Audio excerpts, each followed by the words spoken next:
So it was just released that the Detroit Pistons' Cade Cunningham will be having a season-ending surgery.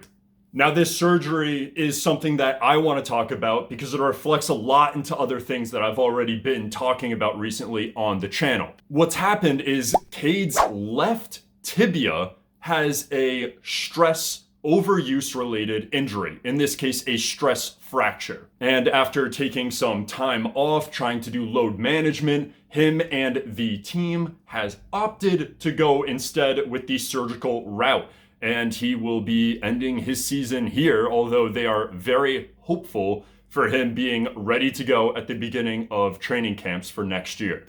So for those that are unfamiliar with this injury, what's going on, what the time periods are like, what are the factors leading to this happening, let's jump right into it. So first to mention, let's just talk about where the tibia is.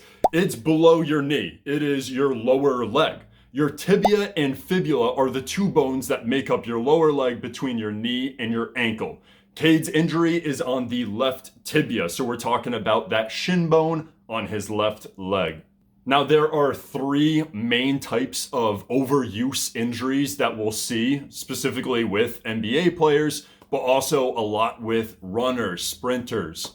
These are shin splints, stress reactions, and stress fractures, of which Cade has. Now, stress fractures are when the bone actually develops these hairline cracks in it. These super small little fractures leading up the entire bone, in this case, the tibia that we're talking about. These are things that would really only be picked up reasonably on an MRI. An X-ray might be able to see some of them where calcification has begun, but you're likely going to be missing them. And for the case of these stress overuse injuries, you really want an active measurement of what's going on. We want snapshots at multiple time periods of what the bone actually looks like so we can dictate the healing profile and timelines. So the question is, how or why did this happen? Why does it happen to so many NBA players specifically? What's going on here?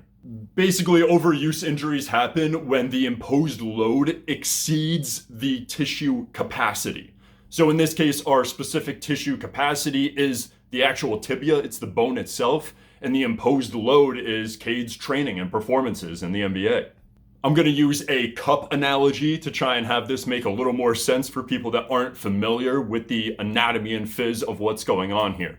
If the cup is the training capacity of a tissue and water is the training stress stimulus being added into it, you can only fill up the cup so much before it starts overflowing. Every time you fill up the cup, you got to pour a little bit back out, and that would be recovering. And so there might be periods of time where the cup remains pretty full, but you're trying to keep it from overfilling. And then there might be lower volume times where the cup stays relatively empty, but not totally empty as to detrain. Now, in the case of an overuse injury, you just keep dumping water onto this cup and not giving it a chance to empty back out. And eventually the water has nowhere to go, it overflows, and you start compensating or getting injuries. Now, the recovery timeline of a stress fracture in the tibia can be very variable because the injury itself can be very variable. A big component about this that a lot of people don't talk about is the actual location of the hairline fractures, the numbers of them, and the severity of them. Basically, the vascularization or the blood supply of your tibia, the bone itself, isn't universal. Not every part on the bone gets the same quantity of blood flow. So there's actually better case scenarios of where you can have stress fractures in the tibia itself versus other spots that might not get as much blood flow, are harder to heal, and more likely to require surgery. If there are more mild stress fractures, sometimes load management really does work. And it seems that that's what they tried in Cade's case when he took those games off earlier in early November. Likely what happened is Cade was feeling pain. He got an MRI. They decided to try load management, took time off, checked symptoms, got another MRI to see if those fractures were healing up on their own. Likely they were not. And instead now they are opting for that surgical intervention. The recovery timeline is also super variable because it depends on the entire support structure. It depends on the surgeon, the physiotherapist, Sport nutritionist. That's one that a lot of people don't think about. How much is he going to adhere to a diet that will be conducive to recovering faster? A lot of people think that, oh, if they just work hard and keep putting in the effort and showing up to therapy, that they'll heal as fast as they can, but that's just not the case. You need to put things in your body there that it needs to heal at a faster rate for it to even work.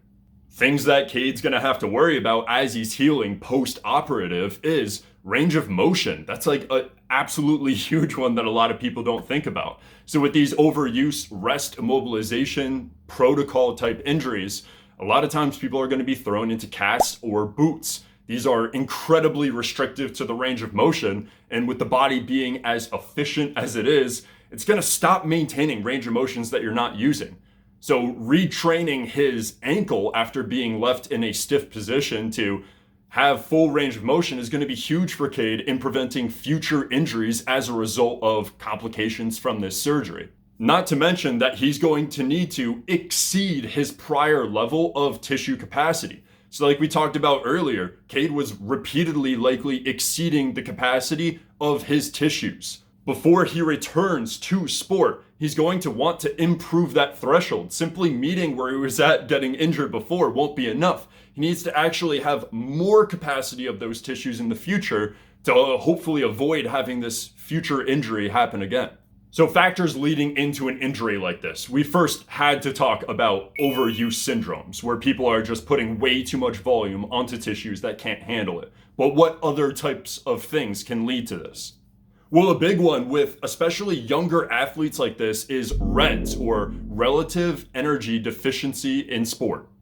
If you ever look at NBA players, they typically start off a little bit heavier at the beginning of the season, and they end up leaning down and becoming these freak monsters by the end of the season. And while that's really cool and they look great by the end of it, you have to understand that that means that they are in these long-term energy deficits. It is really hard to be metabolically equivalent in your diet and activity level when you're that big of a person performing that intense of a sport. There are so many games. The games are long and metabolically demanding, and it's difficult with all the training hours on top of that just to eat enough to not be losing weight.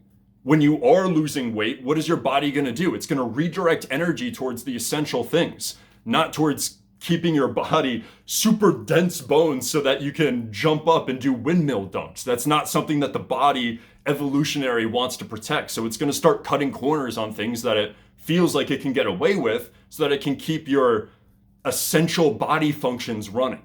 On top of that, you can't talk about bone-related injuries like a stress fracture in the tibia without talking about vitamin D, one of the most important hormones in the body. I actually did a video on this recently that you can check out, but the gist of it is you need vitamin D in order to increase calcium absorption at the intestinal level. But for vitamin D to even be metabolized in the body, you need adequate magnesium levels. For that calcium that's being absorbed in the intestines, you need vitamin K2 in order to transport that to the bone. It's not as simple as just ingesting something and absorbing it. You need to make sure that it's actually metabolizing as well. Overtraining, overuse injuries are just in nature multifactorial. So this isn't an exhaustive list. These are just a few red flags that we would look at in Cade's case. He should have gotten blood work done and check those vitamin D levels. He should have been having those MRIs done to check the progression of these stress fractures to see if it made sense to go the surgical option or not. And he should definitely be working with a sport nutritionist going forward if he wasn't already, to make sure that not only can he prevent this from happening in the future, but that we can accelerate this healing process as much as possible now.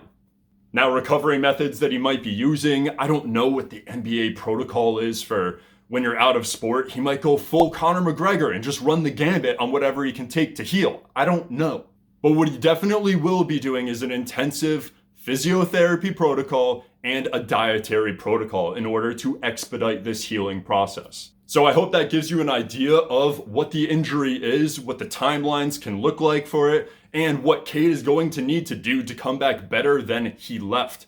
This is a totally manageable and healable situation. It's just a shame to see so many young athletes having these overuse injuries. If you learned anything new or have any questions, feel free to leave them in a comment below, and have a good one.